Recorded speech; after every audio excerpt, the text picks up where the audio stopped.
Welcome एक नई class के साथ स्वागत है आपका अपनी यूट्यूब चैनल में। दोस्तों आज की वीडियो बहुत ही इंपॉर्टेंट होने वाली है। आज की वीडियो में बात करूंगा मैं 50 स्टैटिक जीके के महत्वपूर्ण प्रश्न, ठीक है, जो कि आपके 2 मई से लेकर के ना 20 मई तक लगातार पूछे गए हैं। और आपका एग्जाम अभी जून में है ना, तो आपके लिए काफ़ी अच्छी क्लासेस है। पूरी देखिएगा, सब कुछ आपके समझ में आ जाएगा। उसके बाद कोई डाउट है तो नीचे कमेंट कर दीजिए, आपके सभी डाउट क्लियर होंगे, ठीक है ना। और ऐसी क्लास लेने के लिए आप हमारे चैनल को सब्सक्राइब करना ना भूलें और बराबर में बेल आइकन दिया है उसको प्रेस कर लें, जिससे कि क्या होता है ना, नोटिफिकेशन आपको सबसे पहले मिल जाता है, ठीक है। तो इस काम को जरूर कर लें। और दोस्तों एसएससी एमटी की सभी क्लासेस चैनल पर दी जा रही हैं। तो आइए स्टार्ट करते हैं आज की अपनी क्लासेस। देखिए पहला क्वेश्चन पे नजर डाल लेते हैं, राष्ट्र संघ का मुख्यालय कहाँ है। तो ये क्वेश्चन भी आपको पूछा गया, जो राष्ट्र संघ का मुख्यालय है दोस्तों न्यूयॉर्क में, ठीक है। उसके बाद पूछा गया किस खेल में फ्री यानी कि थ्रो शब्द का प्रयोग किया जाता है। तो दोस्त थ्रो जो फ्री शब्द का प्रयोग किया जाता है बास्केटबॉल में किया जाता है। ये क्वेश्चन आपके पूछे गए हैं 2 मई से 20 मई तक लगातार, ठीक है। किसी न किसी शिफ्ट में ये क्वेश्चन रिपीट हुए हैं। नेक्स्ट क्वेश्चन दिया है किस सितार और तबले का जनक माना जाता है, अमीर खुसरो को, ठीक है। ये क्वेश्चन आपको 20 मई को पूछा गया था, ये वाला क्वेश्चन जो है, ठीक है ना। ये क्वेश्चन आपको 20 मई को पृथ्वी तल पर कितने प्रतिशत भाग पर महाद्वीपों का विस्तार भूभाग पर पाया जाता है, उसका जो है 29.2%। यानी भारत की पहली महिला राष्ट्रपति कौन थी, तो प्रतिभा पाटिल जी थी, ठीक है। ये सभी क्वेश्चन आपके भैया 2 मई से लेकर के ना 20 मई तक किसी न किसी शिफ्ट पर रिपीट हुए हैं। तो आप इनको अपने नोट्स में लिख लें या फिर इनका स्क्रीनशॉट लेकर के अपने मोबाइल में इसको सेव कर सकते हैं, ठीक है। सभी क्वेश्चन मैं आपको वो करा रहा हूँ ना जो कि एग्जाम में आए हुए हैं। आइए नेक्स्ट देखते, देख लीजिए नेक्स्ट क्वेश्चन पे नजर डाल लीजिए। वायुमंडल की सबसे निचली सतह को कहते हैं। जो दोस्तों वायुमंडल की सबसे निचली सतह है ना दोस्तों, वो क्षोभमंडल है। ये क्वेश्चन आपका पूछा गया और सभी क्वेश्चन पूछे गए, ठीक है ना। भारत में पहली बार सार्वजनिक निर्माण विभाग की स्थापना किसने की। देखिए बहुत इंपॉर्टेंट क्वेश्चन है, भारत में पहली बार। ये दोस्तों दो दो क्वेश्चन हैं क्योंकि कम समय के लिए आपको थोड़ा इस तरीके से मैंने टाइप किया है। भारत में पहली बार सार्वजनिक निर्माण विभाग की स्थापना किसने की ना दोस्तों, लॉर्ड डलहौजी ने की थी, ठीक है। इस क्वेश्चन को आप नजर रखिए, बिल्कुल इंपॉर्टेंट क्वेश्चन है, आ सकता है आपके एग्जाम में। इसके बाद यार फोर्ट विलियम कॉलेज की स्थापना किसने की, लॉर्ड वेले जली ने की थी, ठीक है। बहुत ही इंपॉर्टेंट क्वेश्चन है दोस्तों, मोस्ट इंपॉर्टेंट क्वेश्चन है ये वाला। ये जो क्वेश्चन है ना, फोर्ट विलियम कॉलेज की स्थापना किसने की, तो ये लॉर्ड वेले जली ने की दोस्तों। ज़्यादातर शिफ्टों में ये क्वेश्चन पूछा गया है। तो देखिए इसको बिल्कुल ही अपने नोट्स में सेव कर लीजिए इसको, ठीक है। सही से लिख लें या फिर इसको डाउनलोड कर लें, इसका स्क्रीनशॉट ले लें, जैसे भी आपको उचित सुविधा मिले उस तरीके से क्वेश्चनों पर ज़रूर नज़र डालें, ठीक है ना। बहुत ही इंपॉर्टेंट क्वेश्चन है दोस्तों ये वाला। तो देखिए आपके एग्जाम में छपना ही है अगर आपका एग्जाम जून में ना, तो ये आपके समझ लें आपके लिए एक नकल है, ठीक है। नकल है ये वाला, ये क्वेश्चन तो आपका आना है, ठीक है। ये क्वेश्चन तो आपका आना ही है 100%। देखिए दिया है कि स्थापना किसने की थी, तो गुरु गोविंद सिंह ने किसकी स्थापना की थी। पिछला क्वेश्चन दिखा, ये देखिए दिया है खालसा पंथ, खालसा पंथ की, ठीक है। इससे नेक्स्ट में है जो खालसा पंथ की स्थापना की थी ना तो गुरु गोविंद सिंह ने की है, ठीक है। अपने हर डाउट क्लियर करते चलिए, ठीक है। हर डाउट में आपको कोई भी डाउट नहीं होना चाहिए, डाउट ही क्लियर करने के लिए वीडियो प्रोवाइड करा जा रहा है, ठीक है।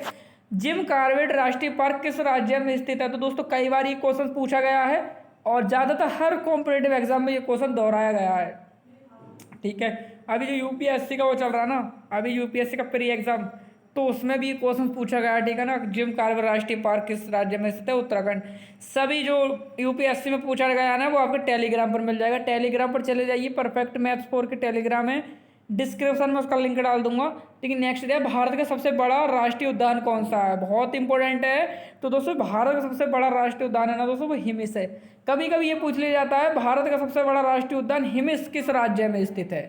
तो दोस्तों अगर इस तरीके से पूछेगा भारत का सबसे बड़ा राष्ट्रीय उद्यान हिमिस किस राज्य में स्थित है, तो आंसर में आएगा जम्मू कश्मीर, ठीक है ना।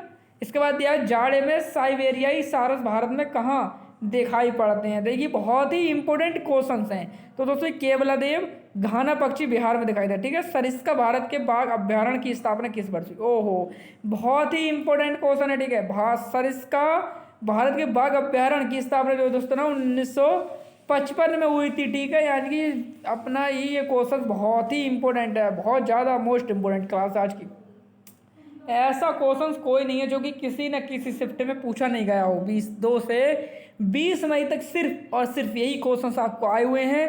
तो ऐसी क्लास लेने के लिए भी चैनल को सब्सक्राइब करें, बराबर बेल आइकन दिया उसको भी प्रेस करें, जिससे कि नोटिफिकेशन आपको तुरंत मिल जाएगा, जिससे कि आपको भटकना बिल्कुल नहीं पड़ेगा। यहाँ पर आपके सारे डाउट क्लियर हो जाएंगे, ठीक है। और ये परफेक्ट मैथ 4 की टीम का नंबर मैं दे रहा हूँ आपको, ये कॉन्टैक्ट नंबर है, ठीक है। इस पर आप व्हाट्सअप कर सकते हैं। कोई PDF चाहिए या किसी प्रकार का एडमिट कार्ड डाउनलोड नहीं हो रहा है या कोई असुविधा है तो इस पर आप संपर्क कर सकते हैं, ठीक है। इस पर आप संपर्क कर सकते हैं और सर से बात कर सकते हैं, आपके सारे डाउट्स यहाँ पर क्लियर हो जाएंगे, ठीक है। देखिए, गंगा नदी को बांग्लादेश में किस नदी से जाना जाता है, तो दोस्तों को पद्मा नदी से जाना जाता है, ठीक है। मोस्ट इम्पोर्टेंट देखिए नेक्स्ट है, कर्क रेखा और भारतीय मानक समय रेखा एक दूसरे को किस राज्य में काटती हैं। तो देखिए ये क्वेश्चन आपका 18 मई को पूछा गया है, ठीक है।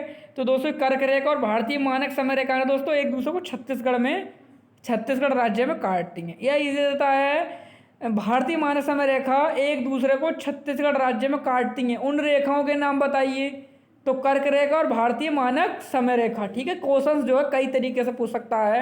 नेक्स्ट देखिए, लक्षद्वीप और मिनिकॉय के मध्य कौन सा डिग्री चैनल है। वो बहुत इंपॉर्टेंट है। जो लक्षद्वीप और मिनिकॉय के मध्य है दोस्तों वो एक 9 डिग्री चैनल है, ठीक है, 9 डिग्री चैनल है। इसके बाद दक्षिण भारत की सबसे ऊंची चोटी का नाम लिखिए। तो देखिए ये क्वेश्चन आपका 7 मई को पूछा गया था, ठीक है। ये क्वेश्चन आपको 7 मई को पूछा गया था। एक स्टूडेंट ने मुझे अपने जो क्वेश्चंस आए थे उसका आंसर पूछा, तो ये क्वेश्चंस भी था उसमें, तो इसलिए मैंने एक क्वेश्चन टाइप किया है, ठीक है। सभी क्वेश्चंस एग्जाम में पूछे गए हैं। देखिए दिया है दक्षिण भारत की सबसे ऊंची चोटी का नाम क्या है, तो अनाईमुड़ी चोटी, ठीक है। ये भारत की जो है सबसे ऊंची चोटी है। बहुत ही इंपॉर्टेंट क्वेश्चन हैं, ठीक है, आए हुए हैं एग्जाम में। देखिए नेक्स्ट दिया धौलाधार और पीर पंजाल के मध्य कौन सी घाटी स्थित है। तो दोस्तों इसके अंतर्गत जो है ना धौलाधार और पीर पंजाल के मध्य ना दोस्तों कुल्लू घाटी आती है, ठीक है। इसके बाद भारत की सबसे ऊंची चोटी कौन सी है। देखिए यहाँ पर क्वेश्चंस थोड़े घुमाए गए हुए हैं। इससे पहले क्वेश्चंस की बात करी तो विश्व की बात करी थी, अब भारत की बात कर रहा है। तो भारत की सबसे ऊंची चोटी है ना दोस्तों गॉडविन ऑस्टिन है, ठीक है, गॉडविन ऑस्टिन। या पीर पंजाल पर्वत श्रेणी किस राज्य में स्थित है। तो दोस्तों पीर पंजाल है ना वो दोस्तों जम्मू कश्मीर में स्थित है, ठीक है, ये जम्मू कश्मीर राज्य में स्थित है। तो दोस्तों इस तरीके से क्वेश्चन एग्जाम में घुमाए गए हैं और जिस लेवल से क्वेश्चन पूछे गए ना उसी लेवल से मैंने कंप्यूटर में टाइप किया है, जिससे कि आपको किसी भी प्रकार की कोई असुविधा ना हो, ठीक है। बिल्कुल इस तरीके से एग्जाम बिल्कुल आसानी से क्वालिफाई कर सकते हैं इस बार, ठीक है। जैसा कि आपको पता है नोटिफिकेशन हमने पढ़ लिया होगा, टायर फर्स्ट में आपका जो फेस मतलब उसमें निगेटिव मार्किंग नहीं है, मैथ रीजनिंग में, बाकी जो आपका जीके जीएस इंग्लिश वगैरह उसमें आपके निगेटिव। लेकिन next question, royal Bengal tiger के नाम से किस राष्ट्रीय उद्यान को जाना जाता है। तो कान्हा राष्ट्रीय उद्यान का जो दूसरा नाम है ना वो रॉयल बंगाल टाइगर के नाम से भी इसको ही जाना जाता है। इसके बाद बेन्नरघट्टा राष्ट्रीय उद्यान किस राज्य में स्थित है। दोस्तों कर्नाटक में स्थित है, ठीक है ना, कर्नाटक में स्थित है। 20 मई को पूछा गया फर्स्ट शिफ्ट में, ठीक है, ये क्वेश्चन फर्स्ट शिफ्ट में पूछा गया है। तो सभी क्वेश्चन जो है ना हर शिफ्ट में एक ना एक क्वेश्चन आया हुआ है, ऐसा कोई भी क्वेश्चन यहाँ पर नहीं है जो कि बचा हो। देखिए बहुत इंपॉर्टेंट है, डॉक्टर हवा के नाम से किस हवा को जाना जाता है। शायद आपने कभी नहीं पढ़ा हो लेकिन ये क्वेश्चन आपका पूछा गया। डॉक्टर हवा को जो है ना हमर मत्तान हवा के नाम से जाना जाता है, ठीक है। याद रखिए इस क्वेश्चन को एग्जाम में आ सकता है क्योंकि ज़्यादा स्टूडेंट इसको नहीं जानते हैं।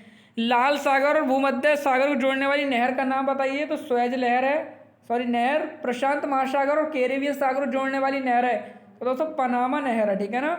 नेक्स्ट दिया है खानाबदोश जनजाति मुख्यतः किस प्रकार के क्षेत्र में पाई जाती है। तो शुष्क क्षेत्र में पाई जाती है। आई होप मैं समझ रहा हूँ आप सब कुछ समझ रहे होंगे। देखिए नेक्स्ट है मक्का कौन सी फसल है। तो दोस्तों फसलों से भी क्वेश्चंस पूछे जा रहे हैं। तो दोस्तों मक्का जो खरीफ की फसल है। सभी एक बार कमेंट करेंगे तरबूज, खरबूज और खीरा ककड़ी किस फसल के अंतर्गत आते हैं, ठीक है ना। तरबूज, खरबूज और खीरा जो है ना किस फसल के अंतर्गत आते हैं। सॉरी मुझे एक बार कमेंट करके बताइए। फसल मध्य प्रदेश किस जिले को सफ़ेद सोने का क्षेत्र कहा जाता है। देखिए बहुत इंपॉर्टेंट है, तो खरगोन को कहा जाता है, ठीक है। इसके बाद एक कल्याण सोना कौन सी फसल की किस्म का नाम है। तो गेहूं की फसल की जो एक है ना उसमें किस्म आती है दोस्तों कल्याण सोना के नाम से जानी जाती है। तो आई होप मैं उम्मीद करता हूँ आप सब कुछ समझ रहे होंगे और कोई डाउट है तो टीम का नंबर आपके पास है ही, उस पर आप कांटेक्ट कर सकते हैं। क्या अगर नंबर नहीं है तो डिस्क्रिप्शन में नंबर है, उस पर कांटेक्ट कर लीजिए और आप किसी भी असुविधा के लिए हमसे कांटेक्ट कर सकते हैं, ठीक है। हमारा ऑफलाइन बैच चलता है तो आप ऑफलाइन के संबंध में भी बात कर सकते हैं, ठीक है ना। तो हमारा उद्देश्य है आप ऑनलाइन बिना किसी शुल्क के एग्जाम इस बार क्वालिफाई करें, इसलिए आपको चुनिंदा क्वेश्चन यहाँ पर कराए जा रहे हैं। ठीक है। नेक्स्ट क्वेश्चन, गन्ना प्रजनन संस्थान कहाँ पर स्थित है? तो कोयम्बटूर में है। देखिए दूध उत्पादन विश्व का, भारत का विश्व में स्थान है। देखिए दूध उत्पादन में भारत का विश्व में पहला स्थान है। ठीक है, सबसे ज़्यादा दूध उत्पादन होता है ना वो भारत में होता है पूरे वर्ल्ड में, याद रखिए। केंद्रीय बकरी अनुसंधान संस्थान कहाँ पर स्थित? तो मथुरा में तमिलनाडु में, 2 जगह स्थित है। इसके बाद मुख्यतः किस प्रकार का कोयला पाया जाता है? तो लिग्नाइट प्रकार का जो है मुख्यतः कोयला जो है पाया जाता है। देखिए नेक्स्ट है, कांडला बंदरगाह का नाम बदलकर क्या रखा गया है? तो उसका जो नाम बदलकर ना दीनदयाल बंदरगाह कर दिया गया है। नेक्स्ट जो है, ग्रामीण विद्युतीकरण निगम लिमिटेड का मुख्यालय कहाँ पर स्थित है? तो देखिए जो ग्रामीण बिजली विभाग होता है ना, नगर निगम मतलब ग्रामीण विद्युतीकरण निगम लिमिटेड का मुख्यालय वो दिल्ली में है। ठीक है, दिल्ली में। नेक्स्ट है, काला कोयला के नाम से किस कोयले को जाना जाता है? तो बिट्यूमिनोस कोयला को जाना जाता है। ये क्वेश्चन आपका 19 मई को पूछा गया था सेकंड शिफ्ट में। ठीक है, तो दोस्तों ये क्वेश्चन जो है थोड़े ना घुमा रहे हैं बच्चों को, बिना पढ़े ये क्वेश्चन नहीं होंगे, बिना पढ़े आप तुक्का भी नहीं लगा सकते क्योंकि नेगेटिव मार्किंग भी रहने वाली है। तो थोड़ा तैयारी करिए अगर आपको वैकेंसी है अपने नामकरण। ठीक है, ऐसा नहीं हो पाएगा क्योंकि कंपटीशन काफ़ी बढ़ चुका है आज के दौर में। तो तैयारी करते रहिए, चैनल को सब्सक्राइब कर लीजिए, बराबर बेल आइकन दिया उसको प्रेस करना ना भूलें, जिससे आने वाला नोटिफिकेशन आपको मिलता रहे। देखिए महाद्वीपों से भी क्वेश्चन पूछे गए। 10% का नियम किसके द्वारा दिया गया था? तो दोस्तों रेमंड लिंडेमैन के द्वारा दिया गया था। ठीक है, नेक्स्ट क्या है, एम स्ट्रीपस का संबंध किससे है? तो दोस्तों ये बाघ अभ्यारण्यों के रखरखाव से। ठीक है, नेक्स्ट है, भारत का सबसे छोटा राष्ट्रीय उद्यान कौन सा है? तो साउथ बिटन द्वीप। ठीक है ना। नेक्स्ट दिया है, नामदफा राष्ट्रीय उद्यान किस राज्य में से? दोस्तों ये अरुणाचल प्रदेश में स्थित है। तो दोस्तों कैसे लगी क्लास एक बार कमेंट करके जरूर बताएं, और चैनल पर नए हैं सब्सक्राइब कर लें, बराबर में बेल आइकन दिया उसको भी दबाना न भूलें। उससे क्या होता है नोटिफिकेशन आपको पहले ही मिल जाएगा। ठीक है, आई होप उम्मीद करता हूँ आपको सब कुछ समझ में आ गया होगा। दोस्तों एक लाइक जरूर करें, लाइक से हमको मोटिवेट प्राप्त होता है। किसी भी तरीके को डाउट है तो कॉल कर लीजिए। Thank you for watch, thank you student, जय हिंद, वंदे मातरम।